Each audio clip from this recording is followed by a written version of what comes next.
सो हे welcome back. अगर आपने मेरा पहला कैंडलस्टिक वाला वीडियो नहीं देखा तो उसको देख लेना, क्योंकि ये वीडियो बहुत इंपॉर्टेंट होने वाला है। मैं आपको प्राइस रीडिंग कैसे करते हैं वो बताने वाला हूँ कैंडल बाय कैंडल, ठीक है। तो ध्यान से देखना और ध्यान से बने रहना इस वीडियो में।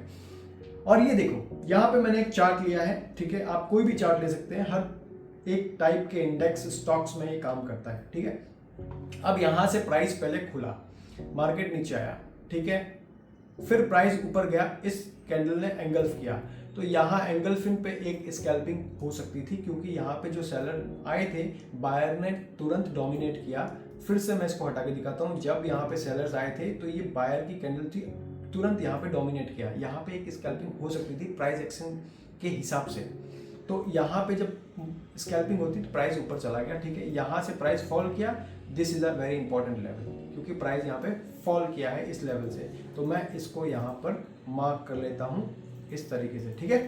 अब यहाँ पर देखना, जब यहाँ पर जब ऊपर गया प्राइस, एक ये डोजी कैंडल बनी, फिर एक डोजी कैंडल बनी। यहाँ पे ना तो बायर कंट्रोल ले पा रहा है, इन दोनों कैंडल को देख के ऐसा लग रहा है, ना सेलर कंट्रोल ले कर पा रहा है। लेकिन ये एक अच्छी स्ट्रॉन्ग कैंडल बनी, ये एक कैंडल बनी माराबुजू कैंडल। यहाँ पे दिमाग में क्लिक हो जाना चाहिए कि ये एक स्ट्रॉन्ग कैंडल बनी, वो भी रेजिस्टेंस के पास बनी, डे हाई के आसपास बनी, जहाँ से प्राइस रिजेक्ट कर रहा है। अब यहाँ से ये एक एंट्री लेवल हो सकती है। यहाँ पे ये मार्केट हो चुका है, इसीलिए नहीं बता रहा हूँ, लाइव मार्केट में भी ऐसा ही होता है। ये प्राइस रीडिंग करने का तरीका, थोड़ा सा जूम करोगे चार्ट को और अच्छे से, हम जूम करते हैं, हमें और अच्छे से चीज़ें समझ में आएगी। क्योंकि जब हम इस तरीके से करते हैं तो हम बस चल रहा है, हमें चलता हुआ मार्केट दिख रहा है, बट हम जब क्लियर इसको चार्ट को और बड़ा करते हैं ना, हमें समझ में आता है कि क्या हो रहा है, ठीक है। ये डे हाई था, यहाँ पे डोजी बनी, यहाँ पे ये एक कैंडल अच्छी थी जहाँ पे हम बाइंग कर सकते थे, क्योंकि एक माराबुजू कैंडल है, ठीक है। और वो भी यहाँ बन रही है रेजिस्टेंस के पास। फिर मार्केट में एक डोजी बनती है, फिर यहाँ पे डोजी के बाद बायर जोर लगाता है, बट बायर अगर यहाँ पे था तो यहाँ से ब्रेकआउट हो जाता, नहीं हुआ। हमारी एंट्री यहाँ हो गई, हमारा एसएल यहाँ है, हमारा टारगेट नीचे की साइड है, डे लो। और ये जो प्रीवियस डे क्लोजिंग है पीवीसी, यहाँ पर हमारा टारगेट रहना चाहिए।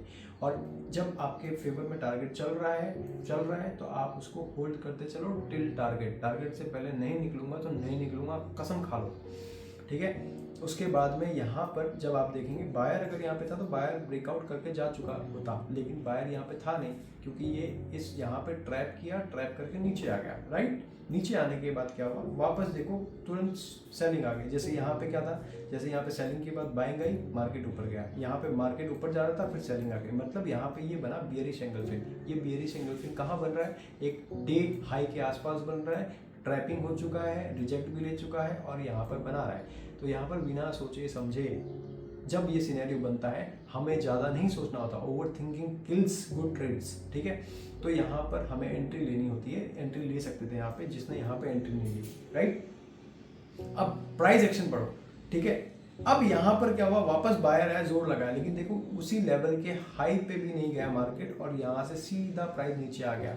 फिर एक डोजी कैंडल बनती है, फिर यहाँ पर रेड कैंडल, फिर एक रिजेक्शन कैंडल, और फिर ये एक रिजेक्शन कैंडल वापस, जो कि नीचे से पुश हो रहा है। तो टिल यहाँ तक आपका 1:2 टारगेट कितना होता है देख लेते हैं हम यहाँ पर टारगेट को देखेंगे। अगर हमने यहाँ पे एंट्री की है तो हम यहाँ पर लगाएंगे अपना एक प्रोजेक्शन, और ये प्रोजेक्शन हम लगाएंगे ये बियरिश वाला, ठीक है। हमने यहाँ पर एंट्री ली, इस कैंडल के लो ब्रेक होने पर यहाँ पर हमने एसएल रखा 35 पॉइंट्स का, और ये हमारा रहा 1:1.5। अरे यार, ये तो 1:2 टारगेट हुआ नहीं, या मेरा 1:3 था, वो हुआ नहीं हुआ तो वेट करो, कुछ नहीं कर सकते। अगर यहाँ से प्राइस घूम गया वापस से और ये ऐसे एसएल चला गया, और ये एसएल चला गया तो चला गया, इसमें कोई दो राय नहीं है। नहीं हुआ, ठीक है। आप इसको ट्रेल कर सकते थे, आप इसको यहाँ सेट कर सकते थे, और फिर आपका एसएल जाता तो आपका रिस्क जो इनिशियल था वो आपने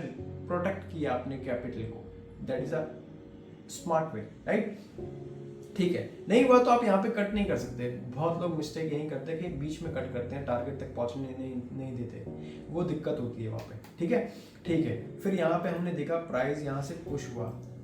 अब ये रिजेक्शन कैंडल है, ये नीचे से रिजेक्शन आ रहा है सपोर्ट से, जो कि एक बाइंग जहाँ से ये आई थी, ठीक है, इसको बोलते हैं हैमर कैंडल। फिर यहाँ से वापस से हमेशा उसका रीटेस्ट होता है, आपने हर बार देखा होगा, नहीं देखा तो आप चार्ट पे टाइम स्पेंड करना चालू करो, आपको समझ में आएगा कि क्या हो रहा है मार्केट में, कैसे होता है प्राइस का एक्शन। फिर नीचे आया, यहाँ पे एसएल लिया जिसने अभी बाइंग किया, वापस से उस बायर ने, जो स्ट्रॉन्ग बायर था, उसने वापस क्वांटिटी लूड की और देखो ये वापस से पिन बार बनी, ठीक है, ये पिन बार बनी।